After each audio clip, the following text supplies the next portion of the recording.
দেশের আইনশৃঙ্খলা পরিস্থিতি স্থিতিশীল রয়েছে, জরুরি অবস্থা জারি নিয়ে গুজব ছড়ানো হচ্ছে বলে দাবি করেছেন সিনিয়র স্বরাষ্ট্র সচিব নাসিমুল গনি। সচিবালয়ে সাংবাদিকদের এক প্রশ্নের জবাবে তিনি সরকারের এই অবস্থানের কথা জানান।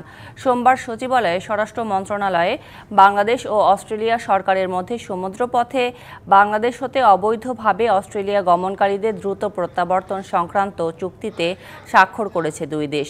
চুক্তি স্বাক্ষর শেষে স্বরাষ্ট্র সচিব বলেন, কিছু লোক প্রতিনিয়ত ইন্দোনেশিয়া ও মালয়েশিয়া থেকে সাগর পথে অস্ট্রেলিয়া যাওয়ার চেষ্টা করে। অস্ট্রেলিয়া সরকার তাদেরকে ধরে বাংলাদেশে ফেরত পাঠাতো। এই চুক্তির আওতায় এখন থেকে অনুসন্ধান ও যাচাই বাছাই করে ফেরত পাঠানো হবে। ঈদের পর অস্ট্রেলিয়ান ভিসা সেন্টার বাংলাদেশে তার কার্যক্রম শুরু করবে বলে জানান তিনি। এরকম কোনো কিছু আমার নলেজে নাই। নর্মাল যেরকম রিস্ক থাকে সবকিছু সেরকমই আছে।